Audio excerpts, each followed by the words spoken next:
So this year, I've been giving a series of lectures on how technology is affecting the world of finance. This is the fourth in that series, and it's about how big data is being used in business to make inferences. So let's start with some popular examples. Right? One of the most famous examples, and many of you may have heard of this example before, is that of the American company Target. Now, for those of you who have never shopped at Target, it's a typical big box retailer, a little bit more like Waitrose and Tesco, a little upscale. But they had a big problem in 2012. And the problem was that people shopping is sticky. That means, in other words, when you go to a supermarket to buy stuff, right, you walk in almost on autopilot. You walk in, you look for the milk, you look for the groceries, you just know where these things are. And so you don't actually go from one supermarket to another. You know where things are available at your own supermarket. So Target, in trying to persuade you to move to their supermarket, had a great deal of difficulty. So they spent an enormous amount of time and money collecting details on using Target loyalty cards, not on phones, but using your loyalty card to try to figure out exactly what you were doing in order to predict one thing. That is, were you, as a woman, were you likely to be pregnant? Now, why is that so interesting? Because if you're pregnant for the first time, you're doing something brand new. You've never done this before. You're buying stuff you've never bought before. So in other words, if Target can predict when you are pregnant, they can hit you with baby-related material. If you start shopping at Target then, well, stickiness again, you never leave Target again, right? So that was the idea. And so they collected a lot of information, and apparently the story is they had came up with data. For example, it turns out that if you suddenly start buying unscented hand lotion where previously you're using scented hand lotion, that's an indicator that your sense of smell has changed. That's an indicator for a possible pregnancy. Things like, are you using more moisturizer than before? Things like that. In fact, apparently, they were so accurate, and this is a book by a guy called Charles Duhigg, who wrote something called The Power of Habit. Apparently, they were so successful that this man apparently stormed into a Target one day, and he said, "What are you guys doing?" And they said, "I'm sorry, I don't know what you're talking about." And so he goes to the manager and he says, "Look, my daughter is 16 years old, and you're giving her all this baby-related stuff. What the hell do you think you're doing?" And the manager apologizes. He says, "I'm so sorry, I don't know how this happened," and, give the guy a $100 coupon or whatever. And the guy goes away. A week later, he comes back and he's shopping again. The manager notices him and says, "Oh, I'm so sorry about last week. I really apologize." And the guy says, "Well, there were some things happening in my home that I really didn't know about.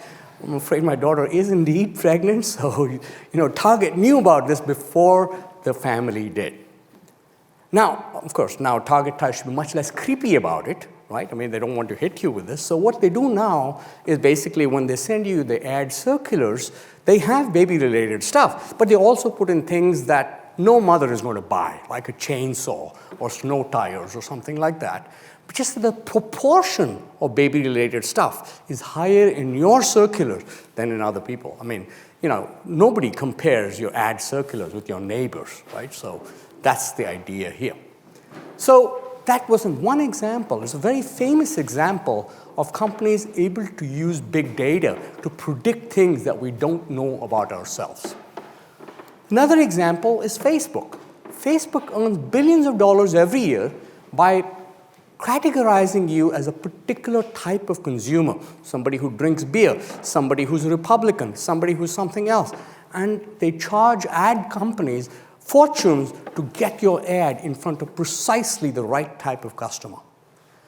Another example was this professor who bought tickets to fly on a plane, but well in advance because he wanted cheap tickets. But when he was actually flying, checked with his neighbors. Both his neighbors apparently had bought tickets just a few weeks before, but they paid much lower prices than him.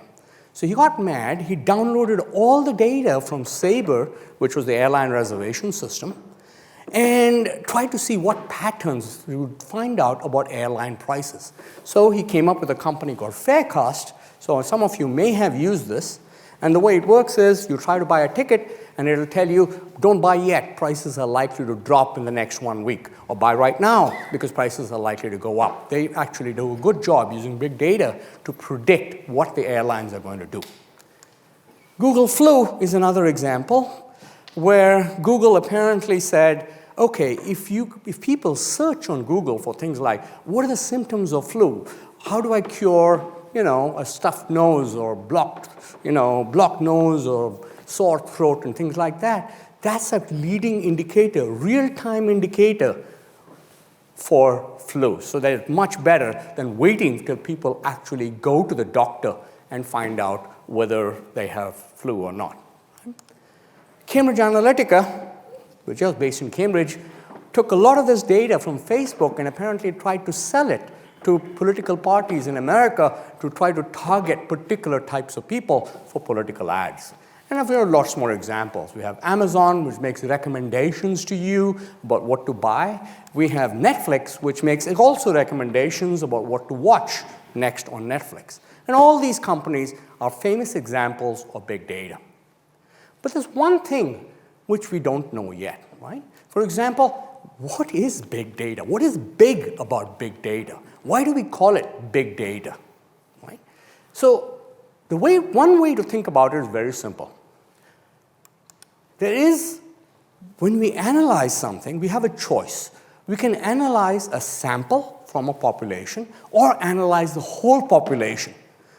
If you're analyzing the whole population, that's a form of big data. If you're analyzing a sample from the population, that's regular data. Okay? But all our lives, at least till a few years ago, we were analyzing samples. We were not analyzing the complete population. So what does that mean?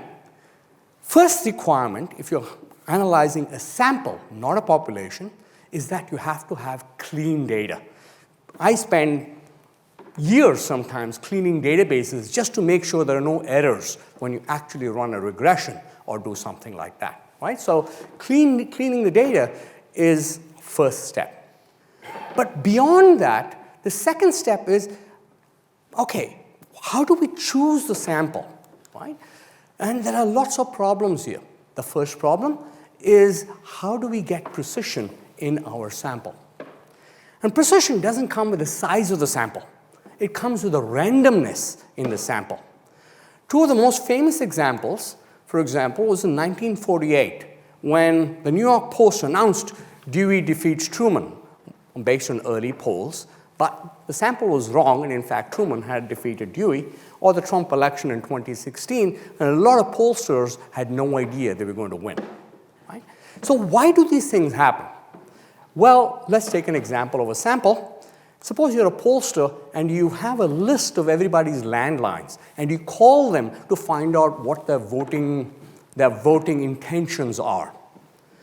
But who are you getting? People with landlines. Right? I mean, and who has landlines? A particular type of people, possibly on the older side. I mean, I don't have a landline myself, but I use a mobile for everything.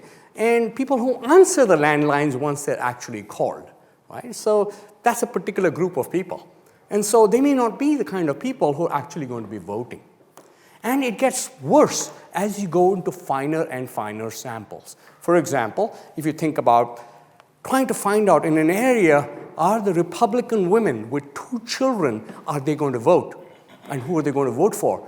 That's a very specific sample. So again, randomness is gone once you go with more and more precise data. Now, and we have a lot of ways to handle that data. What's the average customer like? What's the average voter like? What's a modal voter like? So there are ways of summarizing the distribution. But the key part about all of this is we are trying to solve the problem of causation. Does A cause B? Right? I mean, this is a fundamental problem in science. We talk about causation all the time. We have a model in our heads, and we collect data to prove or disprove a particular hypothesis. Okay? Now, what about big data? Well, the first thing is, what's the big difference between analyzing a population and analyzing a sample? Let's take some examples. One example, which I've referred to before, is a Domesday Book here in England around 1066, after William the Conqueror came in to England. Right? He decided to count the number of people in his kingdom and check how much property they had, how much how much cattle, how many heads of livestock, things like that. There was an impending war with Denmark. There were, he wanted to make sure that he had enough people to actually fight in that war. So they were trying to get this data on the whole population. Unfortunately, it was an incredibly labor-intensive job. And when William died, they stopped doing it. Right? So that was pretty much the last attempt of trying to get data on the whole population. But that was revived. So, for example, in America, they decided to have 10-year censuses. The problem is, till about 1880, the amount of data they were collecting on people from around America was so much, it was taking more than 10 years before the data could be analyzed. By that time, the next census was already started. I mean, what do you do, right? I mean, there's no way to get that data analyzed in real time. So that's when they contacted Hollerith, and he came up with punch cards to actually collate the data. That created in the 1890 census in about 3 years rather than 13 years as it was happening. Of course, Hollerith went on, and then it became IBM. So IBM was one of the first companies which was actually created to solve the problem of big data. Cambridge Analytica I've already talked about. I'll spend a little more time later.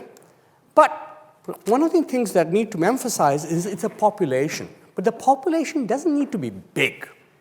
There's a book by, called Freakonomics, which some of you may have read, by Levitt and Dubner. And they talk about the population of sumo wrestling bouts in Japan. And because they looked at the whole population, they were able to detect instances of cheating between sumo wrestlers. You can only see that if you look at the whole population, not if you look at a sample from that population. But what's a common thing about all of this, right? If you just think about these issues, it's messy as hell, right? So the data varies in quality. It's collected by different people at different points in time. It's kept in a wide variety of places. It's incredibly messy. It's not clean data. And that means you can't really make precise inferences. You can sort of point to general directions. And I'm going to talk a little bit more about that as well. So, but where is this big data coming from? Well, one of the big areas is we reuse the data from other sources, right? I mean, and that's one of the reasons why it's messy, because unlike a sample where we're collecting data to test a particular hypothesis, here there's already data out there. We repurpose it for a new question which the data was never meant to answer. So let's take an example, machine translation. Machine translation used to be an amazingly difficult job. Right? So the earliest people who did it tried to codify the rules of language. What they said was, here's a noun, here's an adjective, here's a verb, this needs to be conjugated in this way. But language is messy, right? I mean, there are exceptions to every rule. There's ways to express yourself which don't really fit well with the rules. It was really tough to do machine translation. So even with the biggest data set they had, which was in Canada, when the Canadian Parliament, what they had was about 30,000 speeches of Canadian parliamentarians, which had been translated in both French and English, right? And so very precise translations, very well done. So they took those 30,000 pages and say, let's see if we can find patterns. And they couldn't. It was impossible to do. So what did Google do that was different?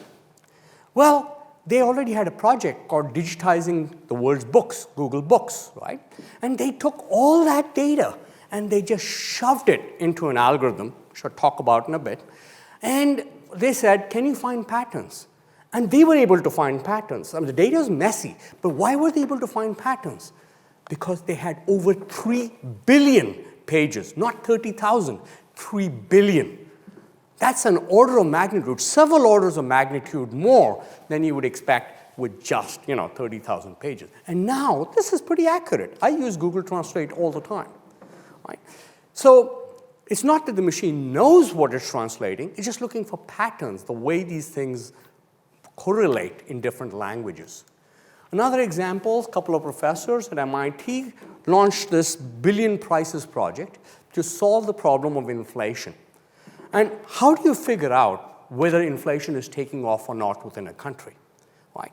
Usually, the Bank of England or the Fed looks at a particular basket of goods and says, what are the change in the price of that basket of goods? So you have to have a representative sample. You have to monitor those prices very, very carefully. These guys did something very different. They just took every price they could find on all websites, on all retailers they could find in America.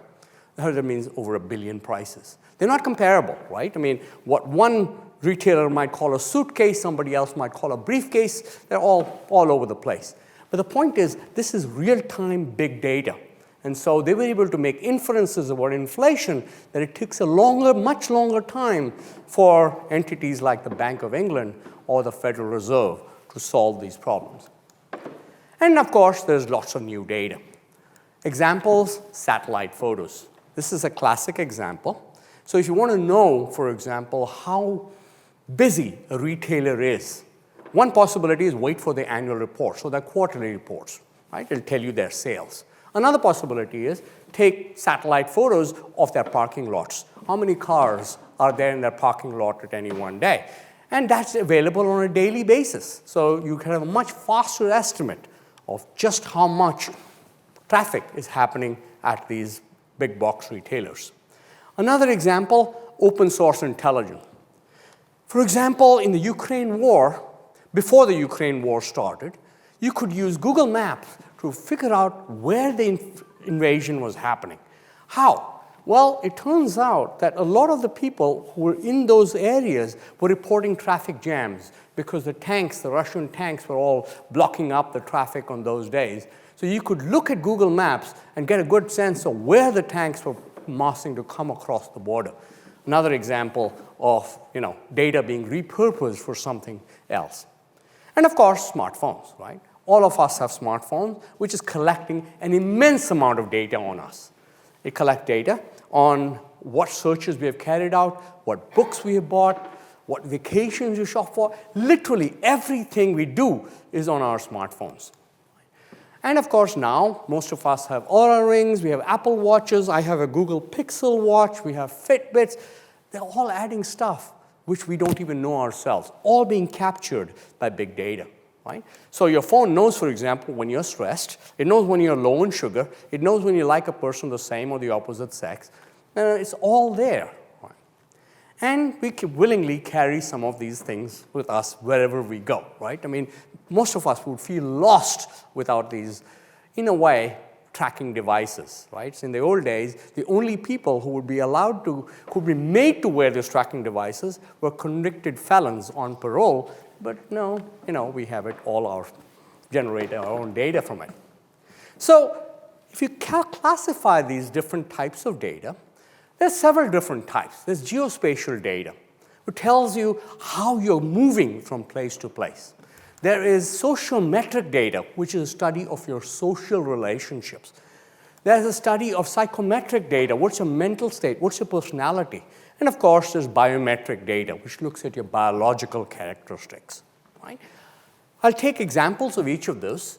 But before I show you those examples, why are we collecting so much data? I think a popular phrase, which a lot of people have been talking about, is they say data is the new oil. Right? It's like, if you have data, it's like you're going to be the next powerful company around the world. So a lot of companies believe the more data we have, the more the valuable insights we're going to get. And of course, regulators also assume that more data is better, right? I mean, people usually assume that more is always better, right? Bigger house, better than a smaller house. More money, better than less money. More children. No, it doesn't work for children, but it works for everything else. Okay, well, so if you have, for example, companies listed on the stock market, right? You have to file quarterly information. Banks and investment funds have to have stringent reporting of obligation. Certain sectors have additional information. So everybody is being given more and more information. The problem is we can't interpret this big data just like that. It's just generating data at us. What do we do? So what we have to do is need to process the data. I'm going to talk about 3 steps we need to process that data. The first step is a language. We need to come up with a language to describe that data. Without that language, big data is useless. Okay? Second thing, we need to look at our preferences along multiple dimensions, and I'll talk about that using an example. And finally, we need to capture all those preferences to predict what we're going to do at any one point in time. Right? So those are our 3 steps. So why do we need a language? Well, let's just take a cup of tea. Right? So what dimensions could we have with this cup of tea? Right? The type of tea, of course, but it could also be even the type of tea. Where is the tea coming from? Is it coming from China? Is it coming from Assam? What's the carbon footprint? Is it organic? Is it something else? There's so many dimensions you can classify just even a cup of tea. So that means that you need to quantify those dimensions. You need a way to say, convert each dimension into a number, because a computer doesn't understand words. It understands numbers. So we need to quantify each of those dimensions. So what does that quantification process consist of? Well, first of all those different dimensions have to have uniform tags, right? You would have to say, okay, it's a tea bag as opposed to loose tea. It's a Chinese tea as opposed to an Assam tea, and so on. So there are specific tags you need. And those tags can be incredibly complex. For example, this is a company called Zappos in America, which just sells shoes. That's it. If you type in men's sneakers and athletic shoes, it comes up with 9,260 choices. Right? There are subcategories: lifestyle sneakers, athletic shoes, sizes, width, brand, prices, colors, you name it. There are categories which you can classify this data into. Right? Now, that's easy in a specialized marketplace, like a shoe, like a washing machine, like a hard disk. Right? There's a specific number of dimensions. But once the data becomes more unstructured, it becomes more and more difficult to do. For example, think about YouTube. If you're trying to find something on YouTube, how to juggle, right? How does YouTube know how to get you that kind of information, right? How does it find a video about juggling to you? Well, it looks for multiple things. For example, is the word juggling, is it relevant? Which part of the video is that, right? It looks at how many people have engaged with the video. It looks at the quality of that, right? And whether it can be personalized. Let me give you an example here. So it looks at what videos you watched in the past. What are the videos which are typically watched together? So if you have one video on juggling, what is it also watched by? So there's a group of there. And topically related videos. For example, if you hunt for the word cricket, right? There are 2 possibilities, right? You have a cricket chirping at night, or you could be playing cricket. Now, which one will it give you? It depends, again, on things like, what have you watched in the past? If you watch a lot of insect videos, you're going to get that. If you're watching a lot of, sports videos, you're going to get that, right? So it has to infer from all these bases, what is it, how does it search for a concept in a tag database? Now, in this particular, in YouTube's case, it has millions of possible videos which it can serve you. But it looks at your user history and your context. It looks at other candidate sources to winnow that down. There's millions of sources into hundreds. Eventually ranks them on the basis of video features, and what you get is just the tip of the iceberg. So here are some ways you can do this. For example, you want to be as precise as possible in your name, right? So if you have laparoscopic appendectomy.mov, it's looking for that name there. So if you're looking for a video on appendectomy, that's where it'll show up in the name, right? It'll look for the video title. You want to say real-life step-by-step laparoscopic appendectomy, much better than if you have a very vague thing. So it's up to you, when you're uploading, to give it as many cues as possible to let people find that video for you. Okay? Now, this is our first step. Classifying our data, right? We're developing a data ontology. Ontology just means a language. So developing a data language is our first thing. And this is really important. Like eBay, if you try to find anything on eBay, it's a complete mess. Right? Very difficult to find stuff on eBay. Much easier to find stuff on Amazon because Amazon started with a classification system for the first items it sold, books. Right? The Dewey Decimal Classification System, easily available, easy to classify. But this is a really hot field for jobs, by the way. So, you know, when you guys were growing up, I mean, how many of you, when your parents or your uncles or whatever asked you, what do you want to be when you grow up? How many of you said, I want to be a librarian? Anybody? Well, it turns out this is a really hot field these days, right? Being a librarian is a very, very good job because it's about understanding data. It's not about just books anymore. Okay, so that's the first step, right? So you got all this data. You've nicely classified this data. And the second step is, how do you match the different dimensions of the data you collected, the metadata, into something that is one number, saying you will like this or you won't like this. Right? So this is an algorithm which looks at your multiple preferences and says this is the highest preference. How is that done? Well, we already have those algorithms. We have the same algorithms to manage a photo collection. We have Siri, Alexa understand our voice comments, or our smart watches detect when our heart is beating arrhythmically. Right? So basically, it's just a data stream. So what you're going to do is to find a pattern matching algorithm to get that data stream, you know, to whatever it's trying to do to make sure it understands your preferences in one number. So let's take an example, Netflix. And in this example, I'm actually going to go back to Netflix in 2001, right when it started. For some of us may remember this, but Netflix was not always a streaming service. Right? It started out with DVDs by mail. In the UK, they called it Love Film.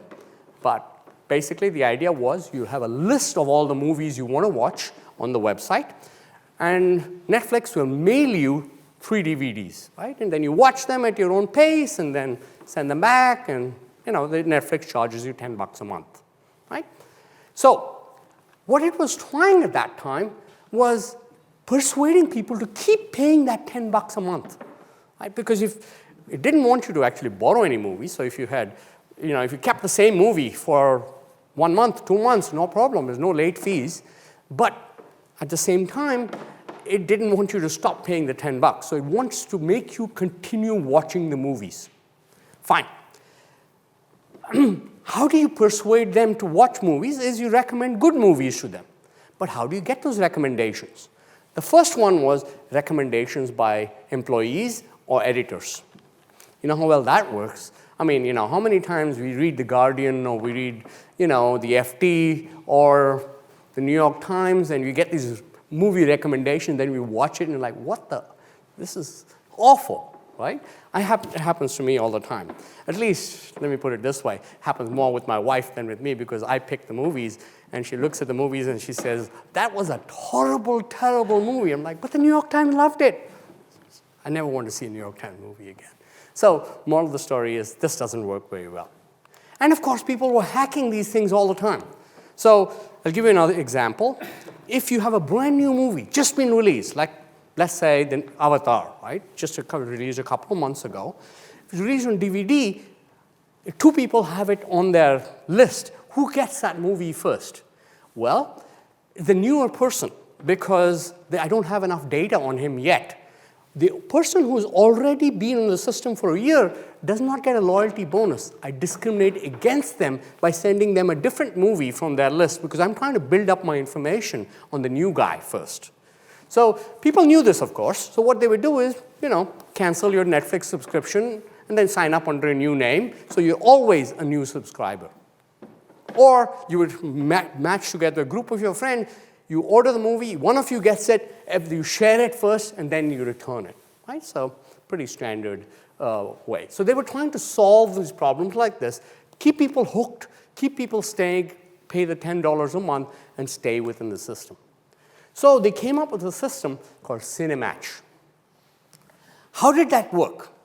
Something called collaborative filtering. And collaborative filtering is a popular way in which you can actually try to find out, how do you recommend things to people. So let's take a simple example. You have two people, two movies. Right? We have Pauline, who has rated both Avengers and Spider-Man, 2 for Avengers, 2.5 to Spider-Man. Julian has rated Avengers as 3. The question is, what would Julian rate Spider-Man as? The easiest one, the slope one strategy, says these two people are alike. They will rate it in the same way. So you could say 2 to 2.5, 3 to 3.5, maybe. Or this is a 25% increase, 3 to 3.75, right? You have to pick a strategy, but that's the basic story. But then it becomes more complicated. So for example, now let's suppose we have 3 movies and 3 people. Cesar has seen all 3, Blanche has only seen 2, and Emma has only seen 2. The question is, how does Emma rate Avengers versus how does Blanche rate Wonder Woman? Okay? So what do? One way is, okay, let's take a look at these two. Cesar likes Avengers more than Spider-Man and gives it a rating of 2 higher. But Blanche gives it a rating of 1 lower. So let's take the average. 2 higher, 1 lower, divided by 2 is 0.5. So Emma would be 1 plus 0.5 is 1.5. That's one way of doing it. But you could also go with Cesar. Cesar likes Avengers 4 over 1, so there's a difference of 3. So this is 4 plus 3 is 7. That's another number. So you got 1.5 under one matching algorithm. You got 7 under a different matching algorithm. And then you weight them. 2/3 the weight for the first, 1/3 the weight for the second, because there are 2 sources for the first one, 1 source for the second, and you can get as complicated as you want. Then you start saying, okay, which of these people are so close to each other? Whose ratings are really close to each other? Let's take those. Or use, customers only in the same cluster to make predictions. So the algorithm starts becoming more and more complicated. All right. They used what they called an ordinal logit model, right? Just technical term. All that means is the dependent variable which you're trying to predict how much these people like the system is on a scale of 1 to 5, right? 5. So that all we know is 5 is greater than 4, 3 is greater than 2, and so on. But the key difference is the differences are not the same. For example, if you think, some people might say 5 is really, really unbelievably good. Very few movies will get a rating of 5. So the difference between 4 and 5 is really big. The difference between 3 and 4, not so big. Below 3, they're all the same. It doesn't matter. So, so you have to adjust for all these things. So what were the problems they had? First problem was a cold start problem. Right? The cold start problem is, movie's just been added. How do you rate it? Because nobody's watched it yet. Or some new users just arrived. He has no preferences. How do we rate him? What do you predict for him? Second problem, popularity bias. So the more popular a movie is, the more people will rate it. So you'll end up just recommending popular movies to everybody. The older movies, nobody gets. Third one, sparse data problem. It's a huge database, but most people don't rate movies. So you have mostly zeros, only a few data points in between. And finally, noisy data problem.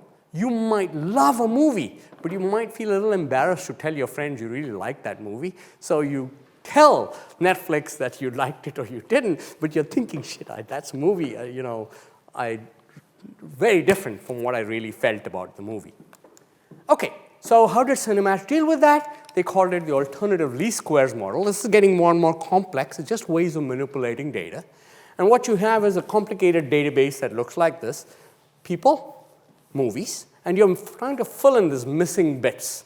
So what they did was separate into 2 databases. One is called a user matrix, and the other is called a movie matrix. So you fill in average numbers here, random numbers here, and then you multiply these 2 together to see how close you're getting to the final database. Right? That difference is what you're trying to minimize.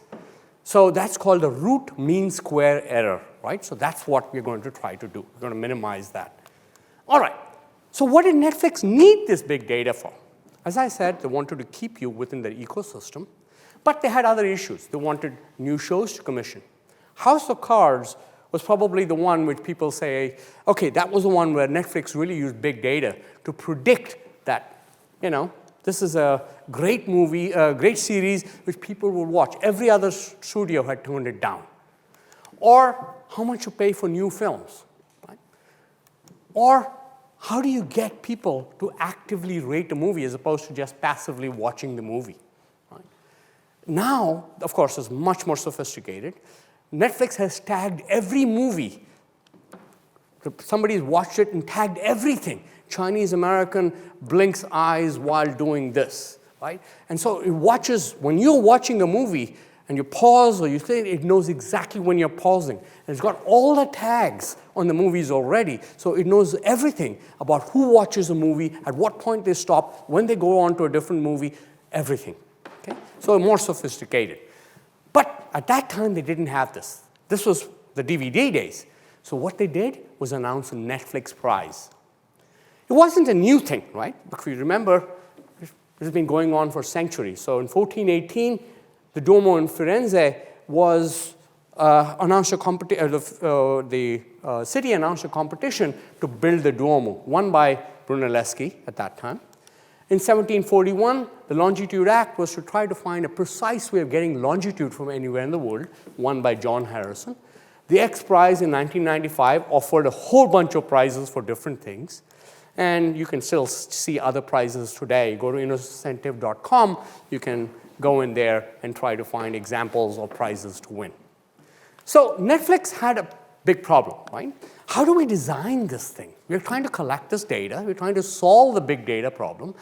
Should I use my own platform? Then people will say they can manipulate the data. Should I use an outside host to be more neutral? How much data should I release, right? If I release too much data, it's confidential data, it'll be available to everybody. What about customer privacy? They can back engineer who these people are, and that actually did happen to Netflix. They got sued. Intellectual property, right? Is it an anonymous contest? Is it an open contest? Should we have, what happens if the winner says, I own the intellectual property here, you want me to give you my intellectual property? Give me more money. Or what about the losing solution? It may be interesting, it's just not good enough, but it may be interesting, so who owns the intellectual property? And what happens if the algorithm is stolen by your competitors? Right? So a huge number of problems they had. They had to worry about designing the problem as well. How do you specify the problem? It has to be very clearly defined. Right? How big an increase in the root mean square error should they have? How long should the contest be kept open? If you say, I want a 10% increase, but nobody manages to get there, people will lose interest in 2 or 3 years. So how long do you keep the contest open? Right? What happens to the multiple winners? What should the size of the award be? They had to solve all these problems, and eventually, in October 2006, they announced a Netflix prize, $1 million, invited the public to devise a recommendation algorithm that could beat their Cinematch program by 10%. And the contest would be open for 5 years. That was the thing they put up. That was the Netflix prize. You could just click there. They basically had every piece of data they had. They gave it to the public, right? And if no one won within a year, they'd get $50,000 to have the highest achievement, the best they went, and we keep awarding the same amount every year until someone won the grand prize, right? And it released a database of 100 million customer ratings for anyone interested in cracking the code. You can try this yourself, by the way. I'll put the website out, but it's called grouplens.com. You can download that data and try cracking yourself. You won't win the million because it was already won in 2009. So these are the two top scorers. They merged with each other, and they came up with their algorithm, and one is called Bell Course Programmatic Chaos, and they won $1 million. Now, they increased the accuracy of the Netflix system by at least 10%. Excellent. What was the problem? Well, the problem was there were some movies which nobody could classify. Example, Napoleon Dynamite. Has anyone seen this movie? Yeah, some people have. Okay, it turns out this is a movie which is unclassifiable. Nobody knows why people like this movie. People who like romantic comedies like this movie. Action movies like this movie. You can't predict this. Another movie, Miss Congeniality. Nobody knows why people like that movie. You take these movies and you keep them in the database, it screws up the accuracy of the entire algorithm by 5%. So the eventual thing had to take out all these movies which cannot be classified. Nobody knows, in spite of the big data, nobody knows why these things work. Okay, final part. We've got the data, we have classified the data, we have merged all those preference streams using an algorithm. The next question is, can we actually use that to make predictions about our behavior? So we have the huge volumes of data, we have frequent feedback for the system, right? And the system can self-adjust. So we don't know why the system is self-adjusting. All the system is trying to do is to keep errors within a certain boundary. But it changes the weight by itself. You don't know what it's doing. So that means it throws out some data, says that data is no longer fresh, I'm going to throw it out. We don't know why it's doing many of that thing. But let's take some examples. There's a paper on Twitter and Foursquare data, a paper on Facebook data, and a paper on loan application data. Just 3 examples here. So the first one, Desi Histova was actually a PhD student at Cambridge when I came across this paper. So it's an interesting paper because it looks at data from Twitter, data from Foursquare, and data from Flickr. Right? So these are all geotagged tweets, geotagged photos, and venue check-in. For example, if you have someone who says, I'm at El Palacio de Hierro in Mexico City on Twitter, and she checks in on Foursquare, you merge the two together. What she ended up with was 38,000 users of Foursquare and Twitter, 433,000 connections on Twitter, 550 check-ins, 3 million user transactions. She had converted a social network into a place network. Now, why is this useful? Well, one of the things it's really useful for is real estate. Let's take an example. This is London. And so this is the deprivation rank, how deprived a particular area is. And this is the diversity rank. And the one I want to point out is Hackney. Hackney is apparently an incredibly deprived part of London, second most after Newham. But it's also ended up being incredibly diverse. Right? So everybody was going to Hackney. Younger people were going, older people were going, gay people, straight people, it doesn't matter. Hackney was full of people. And so what these guys predicted was the house prices in Hackney would go up over a period of 5 years, and it nearly doubled. So it went from 326,000 to 546,000, just on the basis of big data. Another example, psychometric data. Right? This is a paper by David Stilwell, who's a colleague of mine at the Judge Business School. So David, as part of his PhD program, developed a personality test. So what the idea was, you look at pictures like this and say, who do you prefer, A or B? Right? Or what word cloud is more you? Is that weekend, home, happy, or is it universe, music, dreams? What is more you? So people will answer those questions. It's not just 1 or 2, it'll be 100 or so questions. And you come up with a scale. Right? There are 5 scales. I'll talk about them in a bit. But this is the openness scale. So if you pick A all the way, you're conservative and traditional. You pick B all the way, you're liberal and artistic. That's an example. Okay? Now, what he then did was people started sending those quizzes to their friends and their friend, and eventually he came up with an app called the My Personality app, where it turned out that 6 million people signed up to take their personality through the app. And he asked them, okay, guys, you were taking this app. Would you mind giving me your data? Allow me to take your data from Facebook. And a significant chunk of them said, yeah, sure, you can take my data from Facebook. And that's what he did. So what he then did was, you've taken the test, so I know your personality, right? But I also know what stuff you're writing on your Facebook page. Question is, can I use the stuff on your Facebook page to predict your personality? That's what he wanted to find out. So if you're an extrovert, you would use words like this. Party, great, I'm missing you guys so much. I really elongate those vowels over there. If you're an introvert, on the other hand, you would use words like this. Anime, internet, computer, Pokemon, manga, you would use elongated vowels, but usually it's about negatives. So, damn it, no, oh, whatever, right? So he went beyond that. He said, well, let's see how the predictions compare to human beings. So what you have over here is the accuracy, and what you have over here is a number of Facebook likes.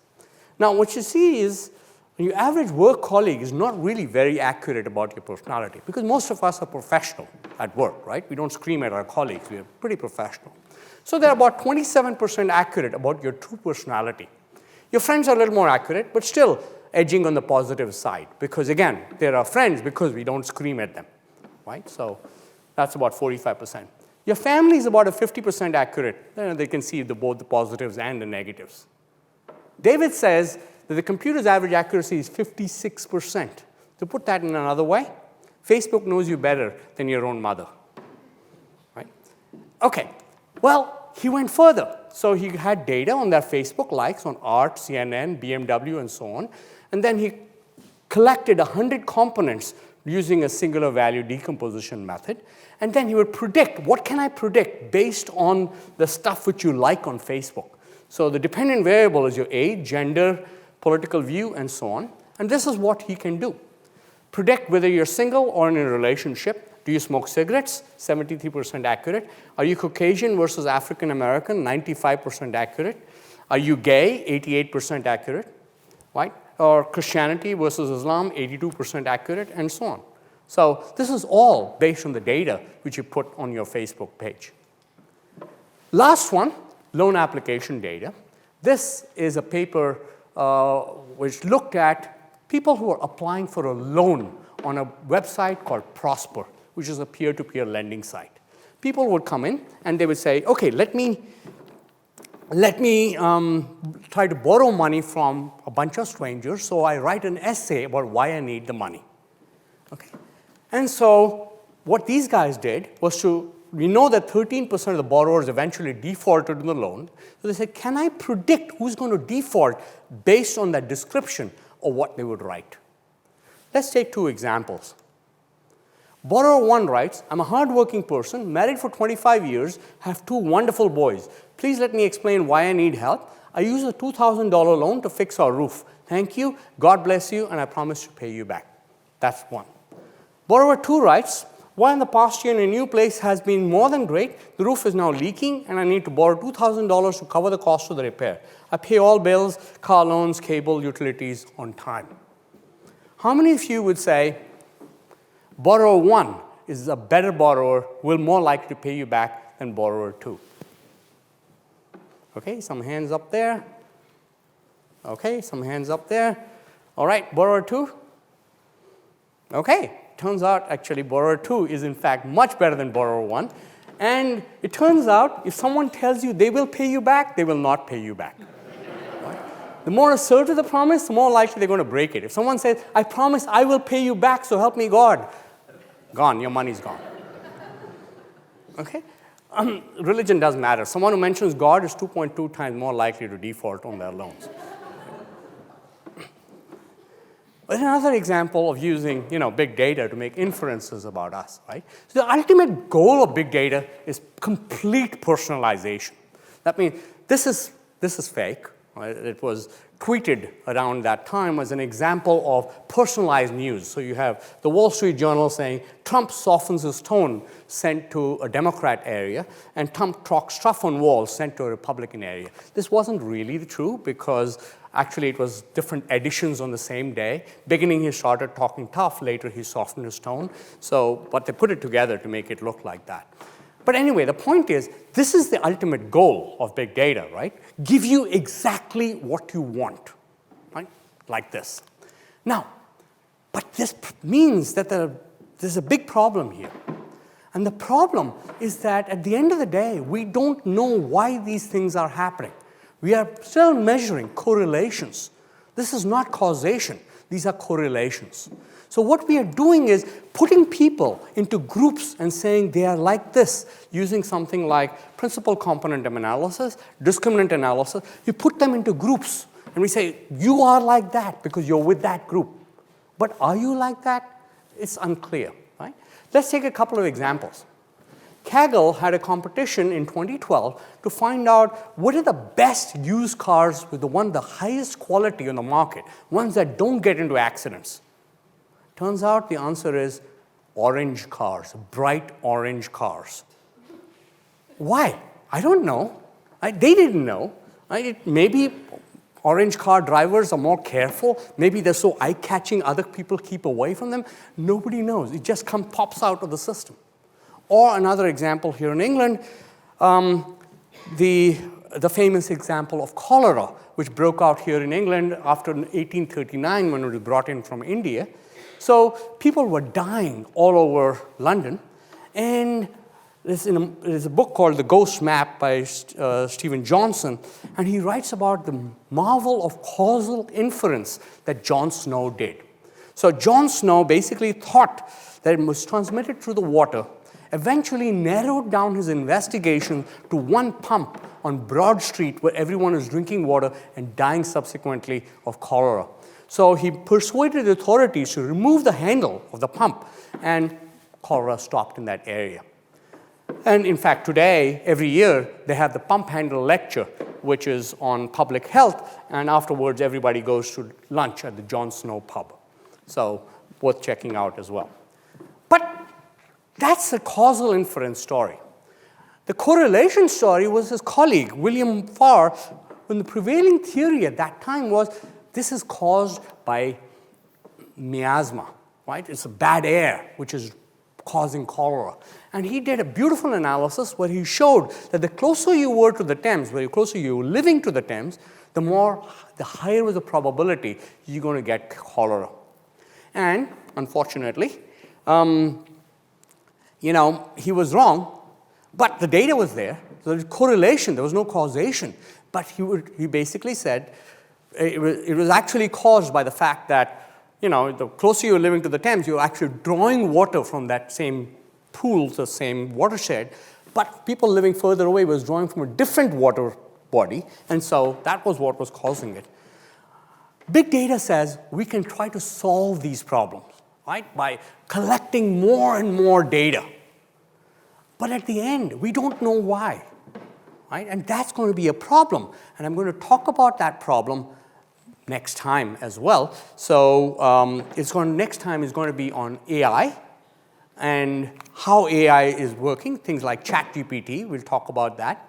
And the question will be, how do these things carry out conversation with us? Sometimes very creepy conversation, but how does that work? How do these algorithms work?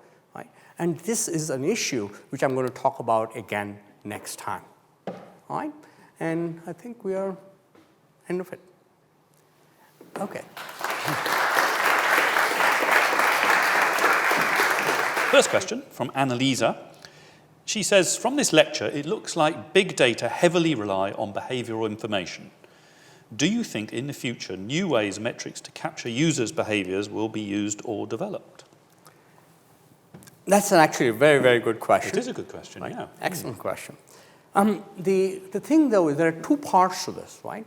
We use behavioral data. We use how people are actually behaving in big data. The point is we don't know why, right? Does somebody, take another example, which I didn't mention here. Turns out that one of the big patterns you see is the sale of nappies and beer are highly correlated. Why? Is it that male, when you're going shopping for the baby, you pick up a can of beer to keep you going while the baby is, maybe women like drinking beer. We don't know why, but that's a high correlation, right? So there is no behavioral story here. Without the story, it's really difficult to come up and say, okay, this is what we're doing. That's problem number one. But problem number two is actually more insidious. It is, I predict what you're going to do based on these behavioral patterns, and then I give you information about precisely the things which I think you're going to do. But because you have no other sources of information, you behave differently from how you would do it otherwise. So in a way, it's like, I give you information so that you do something, and you have nothing else to do. So you do that. So it reinforces, it becomes a vicious circle. Right? How much one is going to be happening to the other, I have no idea. But it's a very good and scary question. Yeah, it's a good question. The second question actually is a bit related. It's from Pedro C. And he says, what is your opinion on apps using users' data to purposefully make themselves more addictive? And at what point does it become unethical? So I think that question sort of takes you in several possible directions, doesn't it? Are you affecting the thing you're measuring? Or can you collect more data than is ethical by addiction? That is true. I personally have to say that I don't have any social media of any type. Right? I don't use Facebook, I don't have LinkedIn, I have nothing. And whenever I whenever I go to Amazon or anything like that, I'm always using a VPN or some other thing to say where I probably go a little too far. Right? But for most of us, the question is, these are addictive. Right? I mean, if you use TikTok, for example, people can spend hours just scrolling through TikTok. I mean, it's a nice time passer thing, and it keeps pushing stuff on you. I'll spend a lot of time talking about that in my final lecture, which is about the dark side of all these things, right? At what point does this go beyond giving you what you want to making you do what they want you to do, in a way, right? This sounds vaguely, they want you to do, it sounds vaguely paranoid already, right? But wait till my sixth lecture. Great answer. So I did have another question, actually, if you don't mind. So harbingers, I wanted to ask you about. There's all this work on harbinger customers. And so a harbinger customer, if I've got this right, is, let's say you're at a supermarket and you decide to have turnip ice cream, and it's not very popular. But it turns out that certain customers are much more likely to buy these Duff products, and they're called harbingers. And the interesting thing about harbingers, I think, is that they all tend to live in the same sort of place. And so they're called harbingers because they spell doom. If you look at your customer base and harbingers are buying stuff, that product is a Duff one. It's the turnip ice cream. So my question, though, was there's an example of pulling data in from multiple different data sources, where people live and that seems to me the point where privacy really starts to become very challenging. I wondered if you'd sort of given any thoughts to either the ethical position or the sort of practical consequences of this. It goes back to that question of how much you protect yourself, right? I mean, at the end of the day, and one of the topics I'm also going to touch upon in my sixth lecture is what happens if they make a mistake, right? So if the algorithm classifies you as something you're not, how are you going to tell the algorithm, I'm not that type of person? For example, let's take a simple example. Google Photos. A lot of you may be using Google Photos. It turns out that when people uploaded pictures of black people, Google identifies everything, right? So it says this is a picture of a beach, this is a picture of a mountain. So when you type in beach, mountain, it'll give you a picture of a beach or a mountain. It turns out that when people upload pictures of black people, Google Photos identified them as gorillas, right? And so obviously, the major reason was that training data set were employees of Google. How many people, who works for Google? White people, Asians, Indians, people like that. But very few black people. So how did they solve this problem? Any wild guesses? Well, better training data? Sorry? Better training data? Well, no, they couldn't solve it because the algorithm had grown so complex. So what they did was get rid of the ability to identify either black people or gorillas. That's the only way they could solve it. They couldn't figure out what had gone wrong in the algorithm. So the question there is, what happens if the algorithm makes a mistake? You don't even know why the mistake is happening. And that's the worry I have, right? If you're not let out on jail because some algorithm says you're very likely to commit a crime again. Yeah, explainable AI, exactly. Or not unexplainable AI. Now, I'm just watching the time because Gresham College, being an academic institution, sort of runs on the clock, and we have run the clock, which is bad chairmanship on my part. There's only one time left to say, really, which is Raghavendra. It's a really good lecture. I mean, I really enjoyed it. I mean, I felt it's an absolute treat listening to someone who's so distinguished, sort of just talking about this stuff. I mean, for me, it was just a delight. So thank you very much. I really appreciate that.